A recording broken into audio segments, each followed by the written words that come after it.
Nah, selanjutnya seperti apa tren dari e-health dan harapan yang bisa kita taruh dengan adanya sistem e-health. Nah, ada dua driver di dalam penerapan e-health ini. Driver satu adalah dari industri kesehatan, dari hospital, dari insurance. Satu lagi dorongannya dari justru para pasien atau customers yang membutuhkan pelayanan kesehatan. Nah, dari dua kutub ini kemudian bagaimana ini bisa bertemu menghasilkan sebuah lingkungan layanan yang diharapkan terdiri dari berbagai, ada tiga sektor paling yang terlibat sih, ada medical sektor, ada healthcare sektor, dan ada wellness sektor. Nah, tahun ini, saat ini di warna biru itu adalah kita masih di medical sektor, di mana masing-masing mungkin katakanlah rumah sakit itu masih fokus pada bagaimana administrasi dalam pengelolaan rumah sakitnya.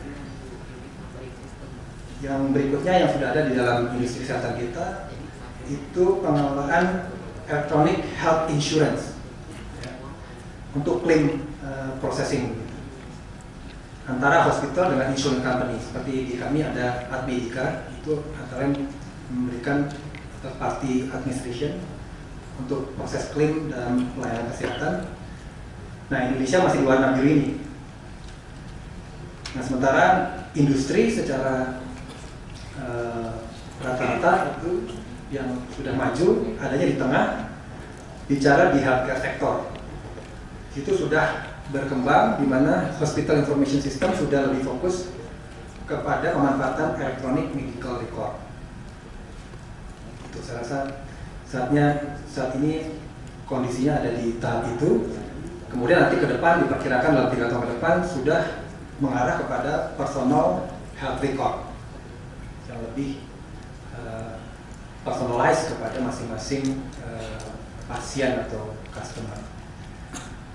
Ini kira-kira pendulumnya di dalam healthcare trend saat ini, dan tentu kita ingin bergeser makin ke arah ke kiri, ke arah yang memenuhi harapan dari customer.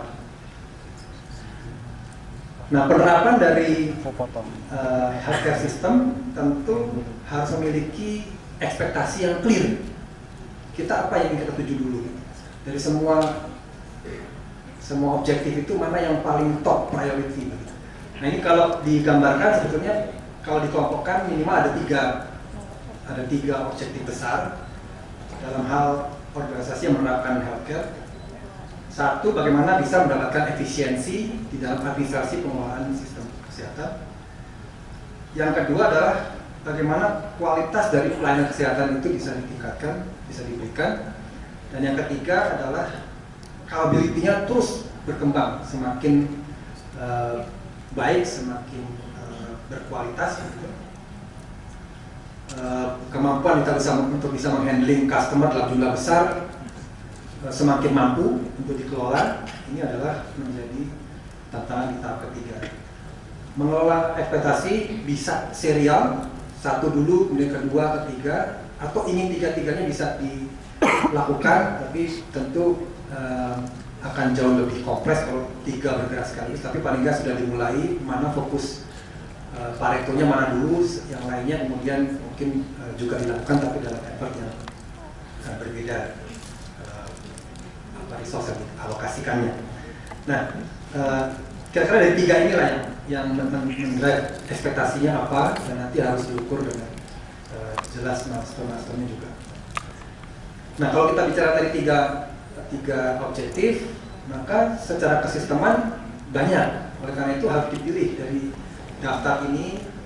Sistem informasi yang diperlukan ada patient management system, ada electronic medical record, ada e-claim, ada e-referral systems, ada e-prescription, e-pharmacy, e-laboratory, customer relationship management, e-supply chains management, kemudian accounting and financial system, dan lain-lain. Inilah saya rasa yang harus dipilih mana yang menjadi bata-bata milestone yang harus nanti dibangun, dimulai dari mana dulu. sesuai dengan objektif dan ekspektasinya.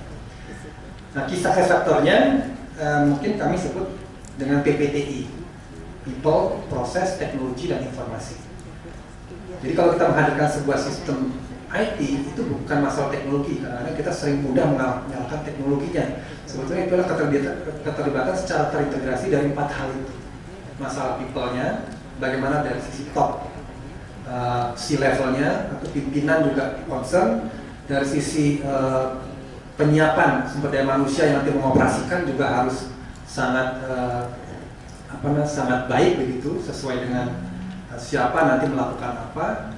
Kemudian dari sisi proses, ini proses juga saya rasa harus dibangun standar yang mengikuti kaidah compliance yang diminta oleh industri, begitu ya. Ada ISO, ada standar CAS dan lain sebagainya yang memang diminta oleh industri itu sendiri. Ketiga, teknologi. Nah, teknologi ini bagaimana menghadirkan teknologi yang nantinya punya kemampuan untuk terintegrasi dan bisa interoperable dengan sistem-sistem yang lain, mudah dalam implementasinya, mudah dalam penggunaannya, tapi security-nya harus memadai. Karena bicara industri kesehatan, informasi kesehatan yang memang perlu tingkat-tingkat security dan privacy atau kerahasiaan juga yang diminta. Kemudian bagaimana bisa auditable, manageable, dan ada disaster recovery. Kalau ini terjadi sebuah gangguan atau disaster, bagaimana sistem tidak down, pelayanan tetap bisa berjalan dengan baik dengan adanya DRC atau disaster recovery center, disaster recovery planning. Dan terakhir, yang penting juga adalah informasi. Bagaimana informasi ini bisa lengkap, bisa akurat dan disiplin untuk di entry dan dikelola. Karena tanpa informasi yang akurat, maka informasinya atau nanti analisanya juga menjadi tidak akurat atau tidak tepat. Nah, dari sini kita bisa dapatkan lesson learned secara umum.